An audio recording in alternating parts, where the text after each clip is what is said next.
የጴንጤ መንፈስ በጣም የተመታ ስለሆነ ስግት ፕሮብሌማቲክ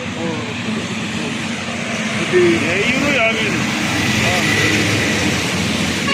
አብይም ያወለ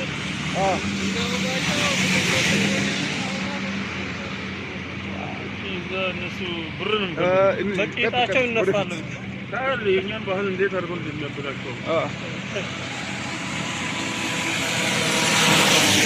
ልጆቹ እኮ ይሁኑ አለ ባለፈው እኮ እና አዶናይን አብይ ይሁኑ ችግር ለኢትዮጵያ ጠቃሚ ናቸው። በጣም እኮ ብዙ ብር ነው ሰብስበው 16 ሚሊዮን ሰብስበው ለትግራይ ሰጡ። 16 ሚሊዮን ብር የሰውየውን የሚቀበል ማለት ትግራዮች